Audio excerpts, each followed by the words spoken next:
আরবের মরুভূমির উপর দিয়া খালি পায়ে হাঁটা যায় না, চোকা চোকা পাথর পায়ের মধ্যে আঘাত হানে। কোন কোন সময় খালি পায়ে হাঁটলে পরে সিলসিলি রক্ত বের হয়ে যায়। হুজুর গভীর রাত্রিতে বুড়ির বাড়ি কাজ করার জন্য যান, কিন্তু আপনার পায়ে স্যান্ডেল নাই কেন, জুতা নাই কেন, কেন আপনি খালি পায়ে যান? আবু বকর বলেন, রে উমর, আমি যখন গভীর রাত্রিতে বুড়ির বাড়ি কাজ করার জন্য যাই, এটা হচ্ছে সমস্ত মাখলুকাতের ঘুমন্ত সময়। গভীর রাত্রিতে সকল মাখলুক ঘুমায়, মানুষগুলো ঘুমায়। আমি আবু বকর যদি জুতা পাই দিয়া টক টক শব্দ করে হাঁটি, আমার জুতার শব্দে যদি কারু ঘুম ভেঙে যায়, মাখলুকটা কষ্ট পাবে, আমি আল্লাহর দরবারে কি জবাব দিব? সুবহানাল্লাহ। গাঙ্গাইর উত্তরপাড়া তাফসিরুল কোরআন মাহফিল যুবকদের অর্থায়নে এবং কি যুবকদের উদ্যোগে, তাই না? আসলে এখানে উত্তরপাড়ার উদ্যোগে আসছে কথাটা, এখানে লেখছে উত্তরপাড়ার উদ্যোগে, মানে সম্মিলিতভাবে সকলেই জড়িত। কি বলেন?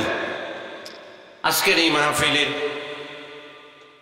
সম্মানিত সভাপতি হাফেজ মোহাম্মদ মুফাজ্জল হোসেন সাহেব, ইমাম ও খতিব, সাবেক উপজেলা বাইতুল মামুর জামে মসজিদ, বেলকুচি, সিরাজগঞ্জ।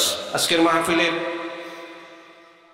প্রধান অতিথি জনাব মোহাম্মদ জাহিদুর রহমান দীপু সরকার সাহেব, সহ সভাপতি যুবদল কেন্দ্রীয় নির্বাহী কমিটি। আজকের মাহফিলের বিশেষ অতিথি জনাব মোহাম্মদ রাজু আহমেদ, বিশিষ্ট ব্যবসায়ী ও কালীহাতি, টাঙ্গাইল। আজকের মাহফিলে আমন্ত্রিত উলামায়ে কেরাম, সারা বাংলাদেশের আলোড়ন সৃষ্টিকারী মুফাসসিরে কোরআন হযরত মাওলানা মুফতি বসির উদ্দিন বিপ্লবী সাহেব। আজকের মাহফিলে আমার আগে যিনি কথা বললেন হাফেজ মাওলানা মোহাম্মদ গোলাম রব্বানী সাহেব, আমার আগে যিনি কথা বললেন মনে হয় সম্ভবত উনি, তাই না? আসলে তো আমি আসলে মনোযোগ সহকারে তার আলোচনা শুনতেছিলাম। আল্লাহ তাআলা হুজুরকে নেক হায়াত দারাজ করেন। আজকের মাহফিলে আরো বিশেষ অতিথিবৃন্দ, আমার পাশে বসা আমার অত্যন্ত শ্রদ্ধা ভাজন, আমি খুব সম্মান করে থাকি, আসলে আমার খুব কাছের মানুষ, হযরত মাওলানা আব্দুল হাই সাহেব। আজকের মাহফিলের বিভিন্ন স্থান থেকে আগত মসজিদের ইমাম সাহেবগণ, মাদ্রাসার মুদাররিসিন, আজকের মাহফিলে আমার সম্মুখে বসা যুবক ভাইরা, বুড়া বাবারা, পর্দার আড়ালে মা ও বোনেরা, আল্লাহ পাকের দরবারে শুকর গুজার হচ্ছি যেই মহামনিব আমাদেরকে এই জান্নাতুর টুকরা বেহেশতের বাগানে এমনই একটা সময়ে আসার বসার তৌফিক দান করেছেন, যেই সময় মানুষ বাহিরে গুনার জন্য প্রতিযোগিতা শুরু করে দিছে। গুনাহ করতেছে না, শুধু গুনাহ করার জন্য এক ধরনের প্রতিযোগিতা শুরু হয়েছে। কে কত উলঙ্গ হইতে পারে, কে কত দূর বেপরদা হইতে পারে, কে কত দূর নাফরমানি বেশি করতে পারে, এই জন্য প্রতিযোগিতা শুরু হয়েছে। কি বলেন? ফেসবুক, ইউটিউব সারা দেশে সয়লাব হয়ে গেছে। আমাদের সন্তান সন্ততি তো দূরে থাক, বুড়ারাও এখন এই গুনাহ থেকে বাঁচতে পারতেছে না। কথা বলেন ঠিক কিনা? এই সময়ে অসংখ্য মানুষ মোবাইল নিয়ে ব্যস্ত আছে। আমরা মোবাইল টিপা, মোবাইল থেকে বিরত থেকে এই একটু সময় এই জালিসুর রহমান বেহেশতের বাগানে দেওয়া, এটা অত্যন্ত কঠিন একটা ব্যাপার। অনেকেই আছে যারা এই মোবাইলের এই রকম সিস্টেম যদি চালু না থাকতো, তারা আজকে এই মাহফিলে আসতো। মোবাইল নিয়ে ব্যস্ত হয়ে আছে না নাই?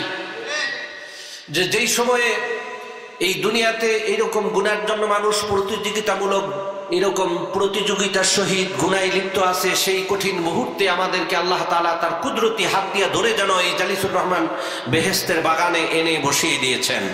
যেই মালিক আমাকে আপনাকে এরকম সুনসিব দান করলেন, আল্লাহ পাক আমার আপনার উপরে ইহসান করেছেন, দয়া করেছেন, ওই মালিকের দরবারে সমস্বরে উচ্চ কণ্ঠে আমরা শুকর আদায় করব। সকলেই বলি আলহামদুলিল্লাহ।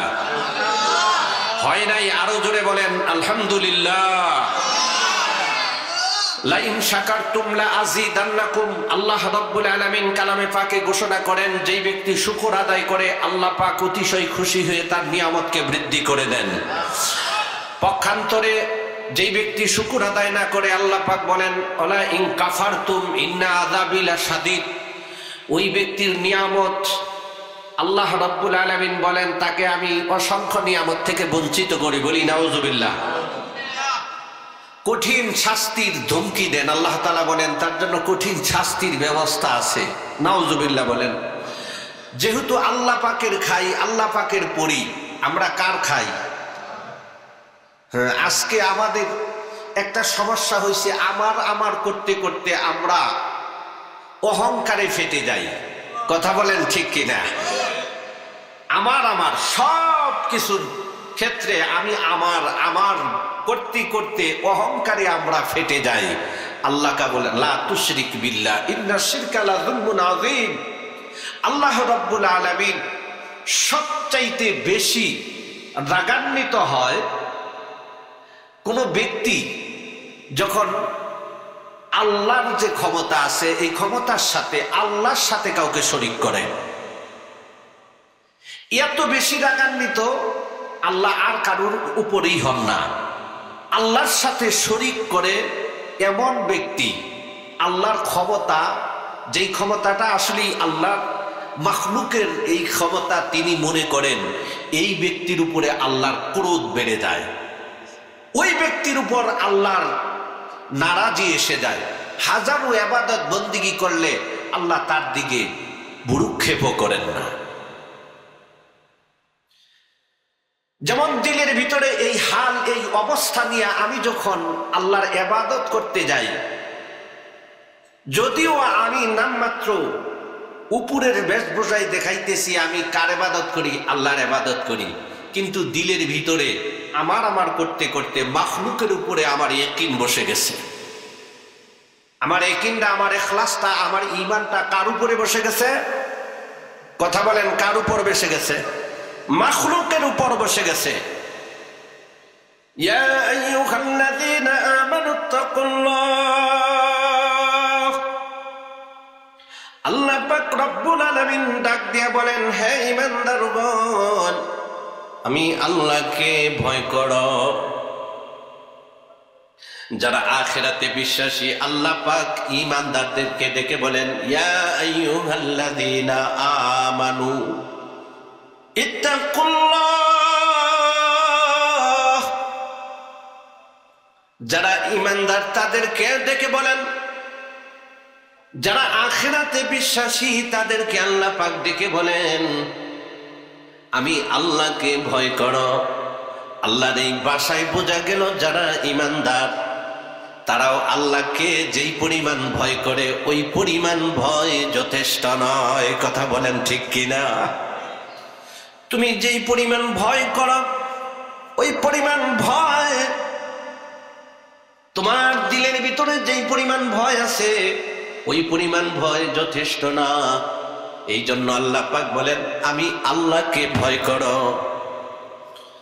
আল্লাহ পাক রব্বুল আলামিন বলেন, কোন বান্দার দিলের ভিতরে যখন আল্লাহ পাকের পূর্ণাঙ্গ ভয় ঢুকে যাবে, আল্লাহ পাকের ওয়াদা হইল আমি আল্লাহ দুনিয়ার মাখলুকের ভয় ওর দিল থেকে বের করে দিব। দেখবেন আমরা সলিমুদ্দি কলিমুদ্দি দেখা ভয় পাইয়া বাসি না, আসে না নাই? কি বলেন? অসংখ্য সাহাবা যুদ্ধের ময়দানে কাফের মুশরিকদের, হাজার হাজার কাফের মুশরিকদের তরবারির ভিড়ের ভিতরে ঢুকে পড়তো, ভয় করত না, কারণ তার দিলের ভিতরে আল্লাহর ভয় বিদ্যমান। সুবহানাল্লাহ। আসিয়া আল্লাহর ভয় থাকার কারণে ফেরাউনকে ভয় পায় নাই।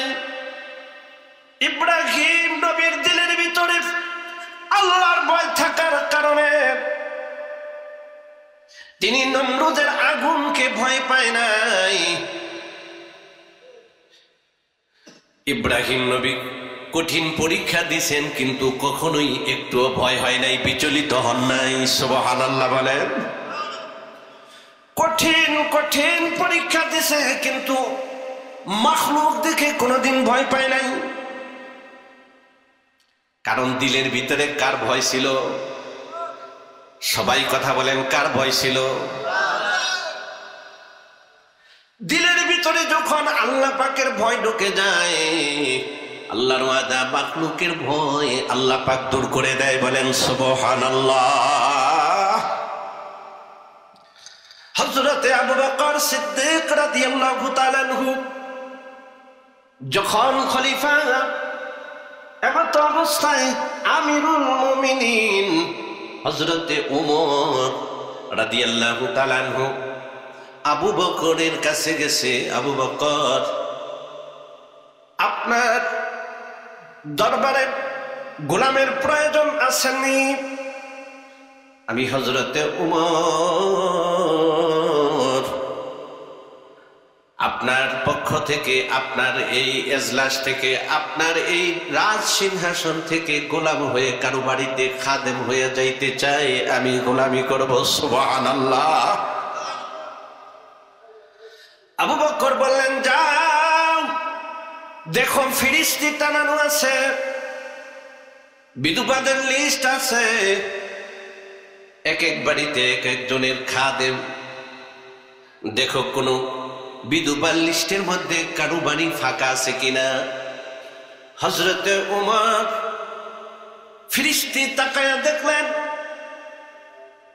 এক পাশে বিধবা মহিলার নাম আর এক পাশে একজন করে খাদেম, কিন্তু একদম লাস্টে, একদম নিচে একটা মহিলা বিধবা, যার পাশে কোনো নাম লেখা নাই। আবু বকরের কাছে অনুমতি চাইলে আবু বকর অনুমতি দিয়ে দিলেন।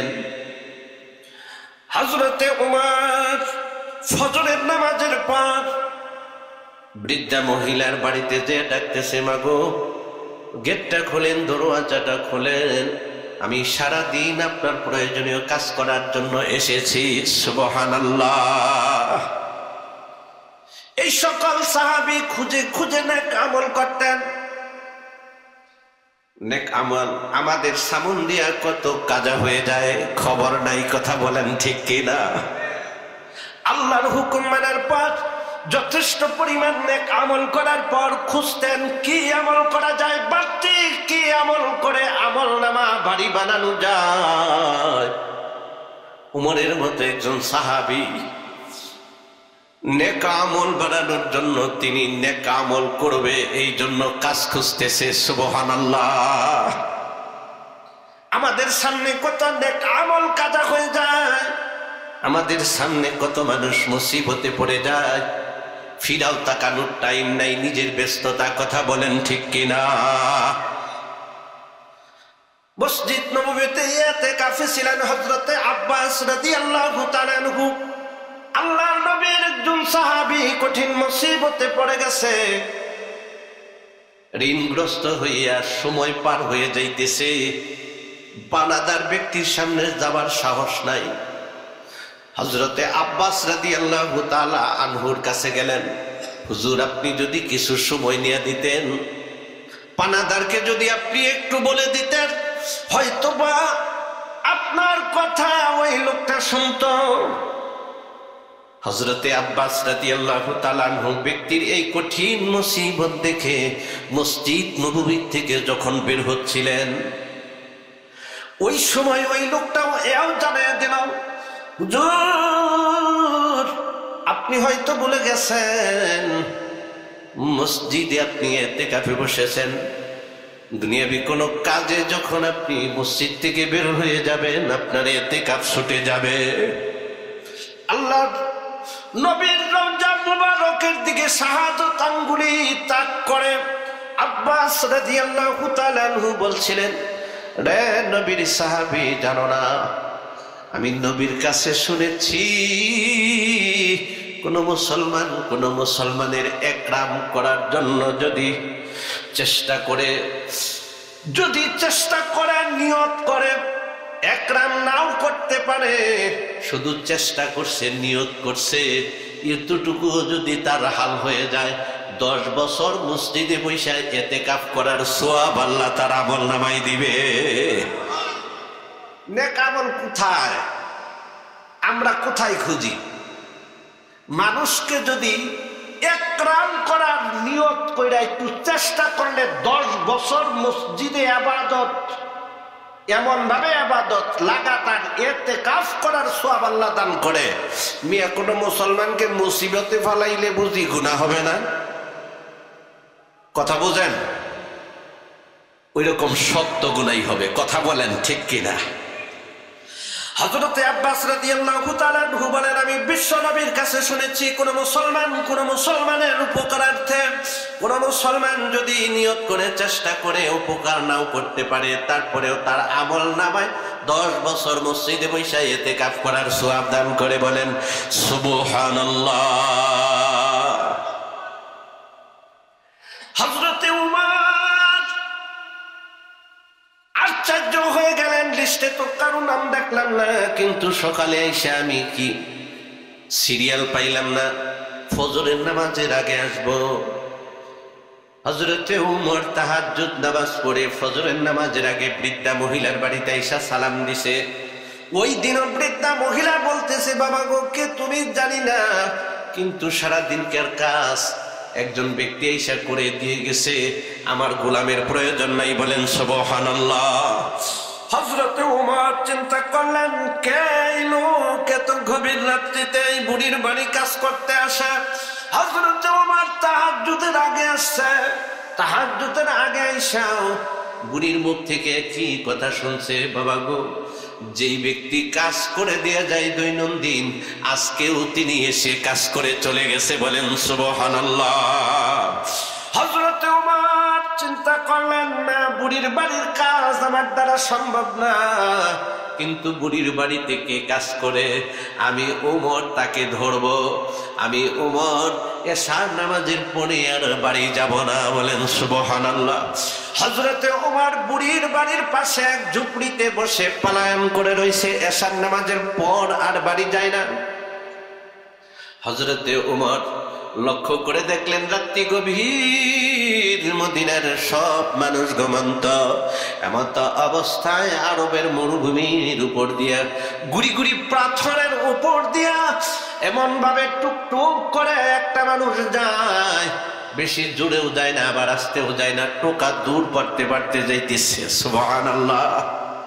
চাদর মুড়ি দিয়ে বুড়ির বাড়ির রাস্তা দিয়া যখন এই মানুষটা যায়, হযরতে উমর খুব শক্তিশালী এবং কি খুব সাহসী একজন সাহাবী ছিলেন।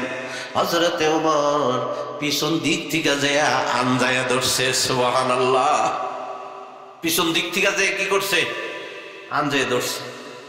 হযরতে উমর ধরছে না তো ভয় পেয়ে গেছে। সুবহানাল্লাহ।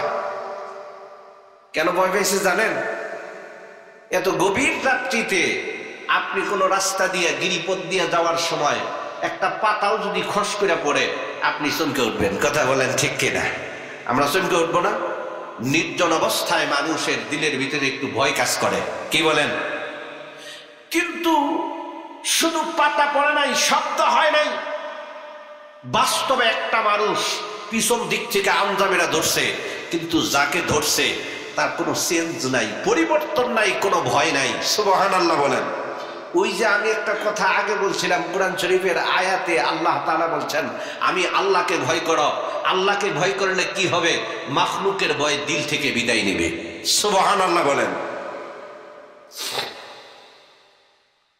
হযরতে আবু বকর, বয়োবৃদ্ধ জ্ঞানবৃদ্ধ আবু বকর দিলের ভিতরে আল্লাহর ভয় এমন ভাবে ঢুকাইছিল, দুনিয়াবি সরিষা পরিমাণ ভয় তার দিলের ভিতরে ঢোকার কোনো জায়গা ছিল না। বলেন সুবহানাল্লাহ।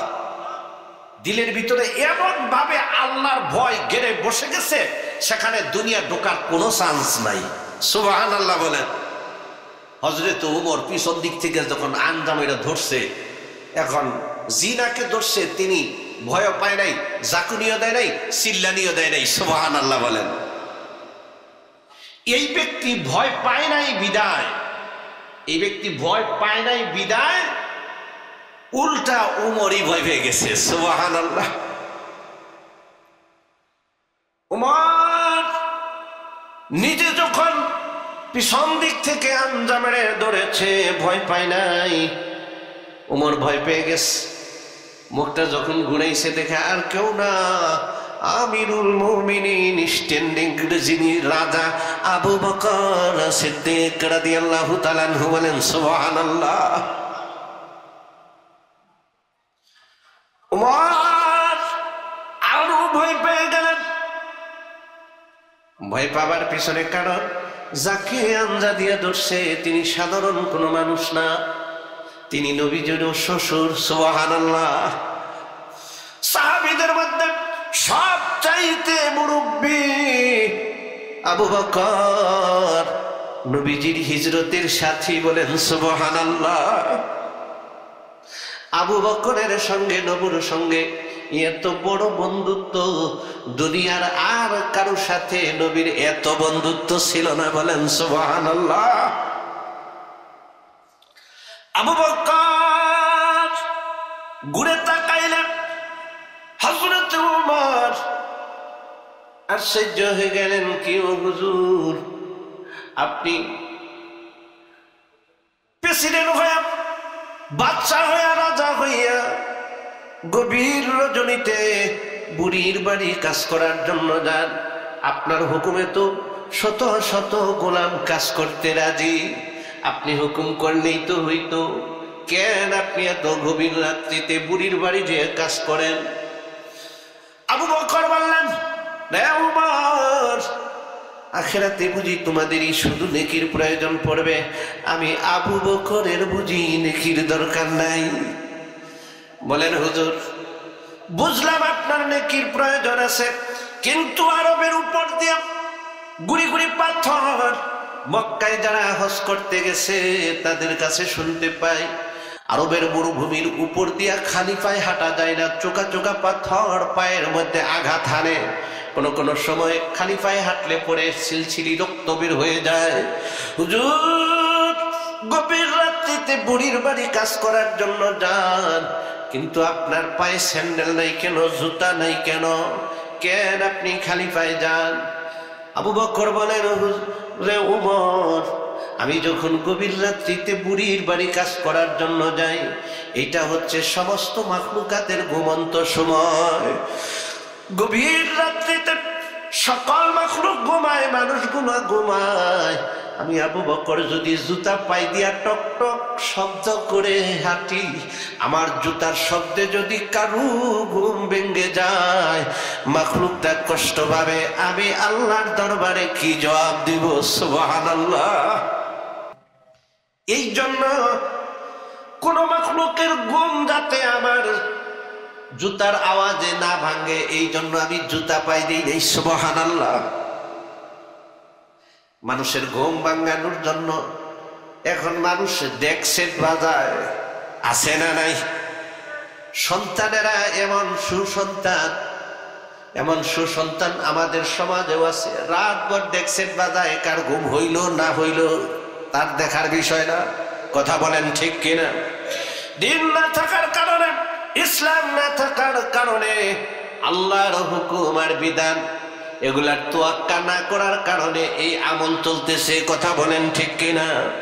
হযরত আবু বকর বলতেছেন, গভীর রজনীতে কোন মাখলুকের ঘুম ভেঙে যাইতে পারে, এই জন্য আমি জুতা ছাড়াই বুড়ির বাড়ি যাই কাজ করার জন্য। হযরত আবু বকর খলিফা থাকাকালীন অবস্থায়ও একদিন হাউমাউ করে কাঁদতেছেন। ওই সময় ওমর গেছে, হুজুর কাঁদেন কে? কি হয়েছে, কি ব্যাপার? বড় মানুষ যদি হাউমাউ করে কান্দে দেখবেন এর অনেক কারণ থাকে। কথা বলেন ঠিক কিনা? ছোট মানুষ কান্দে ভিন্ন কোনো কারণ না থাকতে পারে, অযথাই কান্দতে পারে, কিন্তু বড় মুরব্বী মানুষ, রাজা যদি কান্দে, ওই কান্দা আমার আপনার কান্দার চাইতে গুরুত্ব কম না বেশি? আমি আপনি কান্না করলেন ওই কান্নার তেমন একটা মূল্য এমনটা নাও হতে পারে, কিন্তু দেশের রাজা যদি কান্দে, ওই কান্দার মধ্যে কিন্তু মেলা অনেক কারণ আছে, কারণ ছাড়া তিনি কান্দে না। আমিরুল মুমিনিন আবু বকর হাউমাউ করে কান্দে। হযরতে ওমর যে জিগাইতেছে, হুজুর কান্দেন কে, কি হইছে?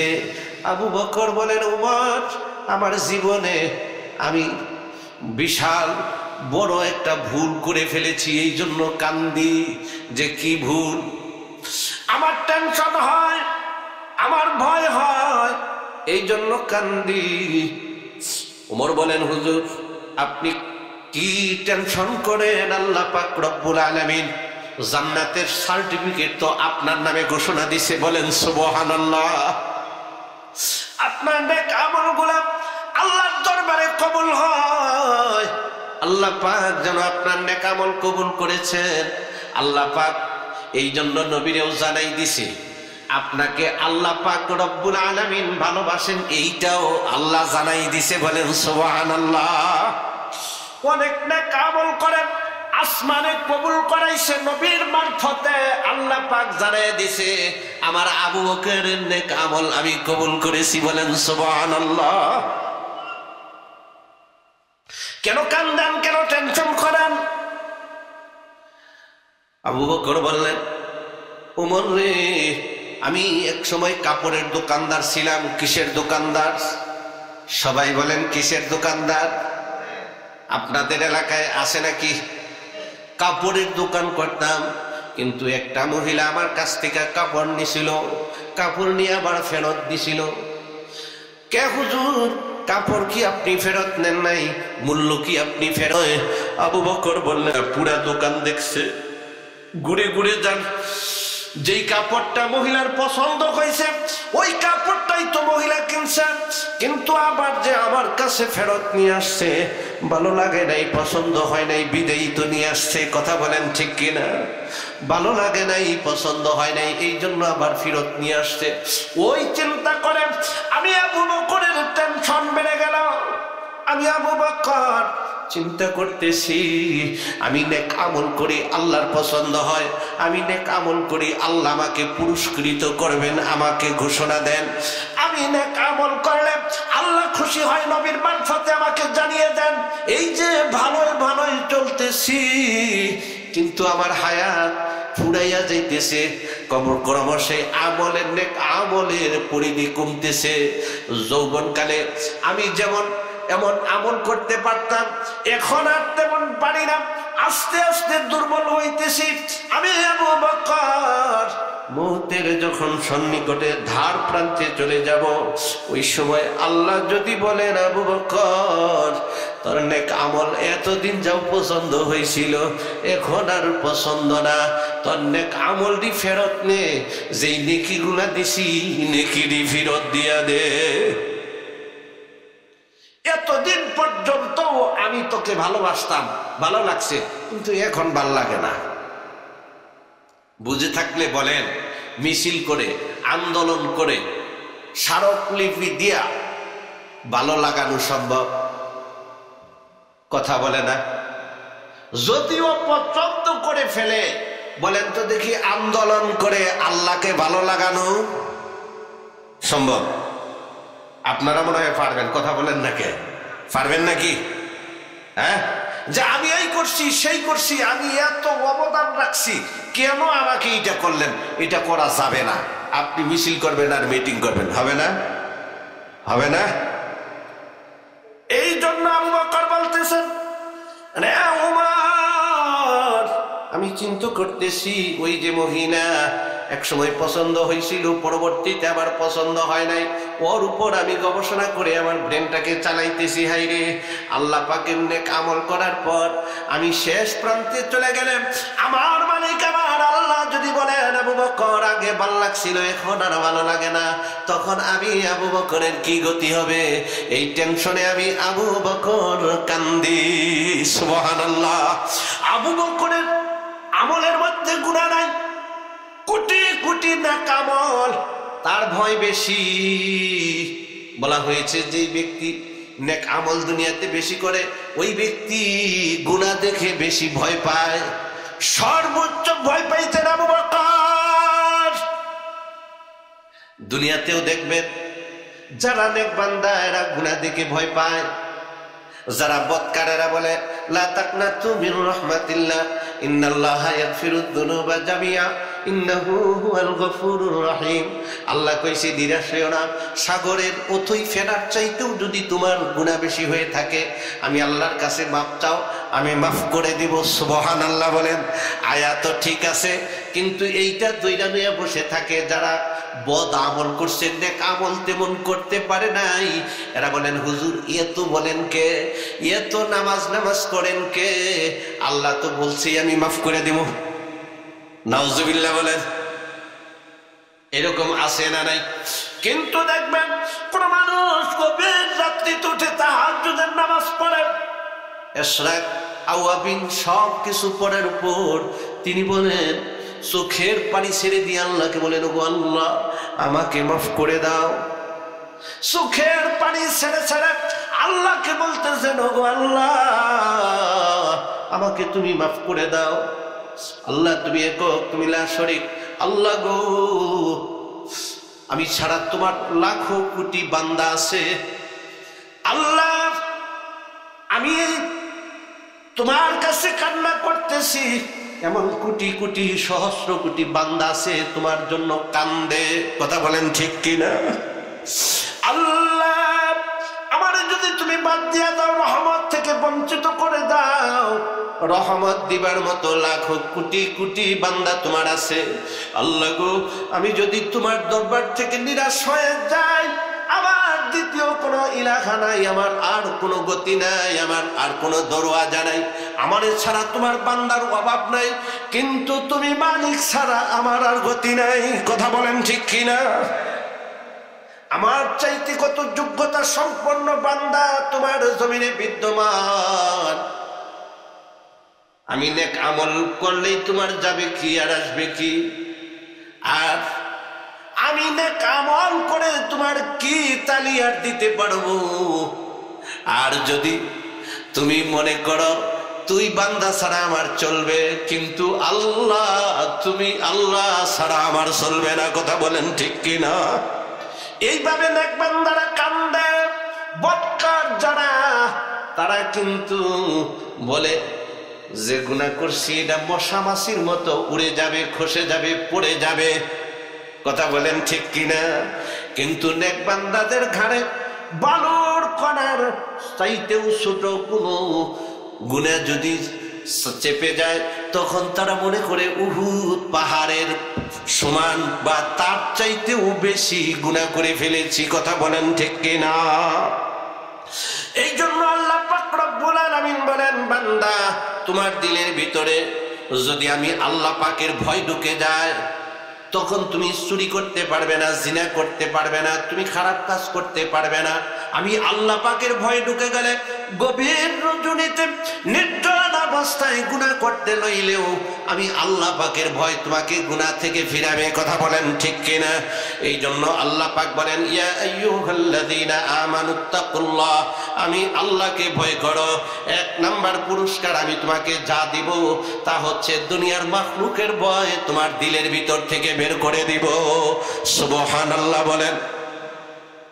ওই যে বাচ্চার দরবারে বাচ্চার আঙ্গুলের মাথা কেটে গেছে, এমত অবস্থায় লোকেরা বলতেছে হাইরে হুজুরের আঙ্গুল কেটে গেছে, হুজুরের আঙ্গুল না কেটে আমার যদি একটা হাত কাইটা যাইতো, আহারে কতই না ভালো হইতো, হুজুরের আঙ্গুলটা কেন কাটলো? আর একজন কইতেছে আমার কল্লা কাইটা যাইতো, আহারে হুজুরের হাত কাটলো কেন? এ দুনিয়ায় এমন মানুষ আছে না নাই? নেতাকে পান দিয়া ফুলানোর জন্য আহারে কত মানুষ ভিতরে ভিতরে যাইয়া যাইয়া পাম মারে, একজন আর একজনের সাথে লাগাইয়া দেয়। কথা বলেন ঠিক কিনা? আমি যে আপনাকে কত মহব্বত করি জানেন না, আমি এই করি সেই করি নেতার কাছে ভালো হবার জন্য। তিনি বলতেছেন আহারে হুজুরের আঙ্গুল না কাইটা আমার কল্লাটাই যদি যাইতো তাও ভালো হইতো, হুজুরের আঙ্গুলের চাইতে আমার কল্লার দাম কম। আছে না নাই? এই জাতের পাম মারই না মানুষ আপনাদের সমাজে আছে না নাই? নেতারে পাম মারে না। পাশে এক মৌলবী বেচারা কিচ্ছু বলে না, আঙ্গুল কাটছে, সমবেদনা জানায় নাই। বাদশাহ এটা লক্ষ্য করছে, লক্ষ্য করে ডাক দিছে, মৌলবী এইদিকে আয়। মৌলবী আসছে, তুই যে কিছু কস না, আমার আঙ্গুল কাটার পর কত মানুষ সমবেদনা জানাইল, দুঃখ প্রকাশ করলো, লক্ষ্য করে দেখলাম তুই তো ভালো মন্দ কিছু বললি না, কি কারণ? মৌলবী বেচারা বলতেছেন, আলহামদুলিল্লাহ, আল্লাহ যা করে মঙ্গলের জন্য করে, বলেন সুবহানাল্লাহ। মৌলবীর দিলের ভিতরে আল্লাহর ভয়, রাজার ভয় নাই, এই জন্য বলতেছে আল্লাহ যা করে, সবাই বলেন আল্লাহ যা করে সবই মঙ্গল, সুবহানাল্লাহ বলেন। নবীজির আরেকজন স্ত্রী ছিলেন খাদিজাতুল কুবরা। গভীর রাত্রি হয়ে যাইত, দরওয়াজায় এসে ছোট্ট করে সালাম দিতেন, সঙ্গে সঙ্গে দরওয়াজা খুলে যাইত। গভীর রজনীতে যখন ছোট্টটাকে ঘুম ভাঙ্গা যাইত, দরওয়াজা খুলে যাইত। একদিন হঠাৎ করে জিজ্ঞেস করলেন, রে খাদিজা, রাত্রি 2টা বেজে যায়, 2:30 বেজে যায়, আমি যখন ঘরের দরওয়াজার কাছে আইসা ছোট্ট করে ডাক দেই, এত ছোট্ট ডাকে কেমনে দরওয়াজা খুলে দাও, এত তাড়াতাড়ি, ঘটনা কি?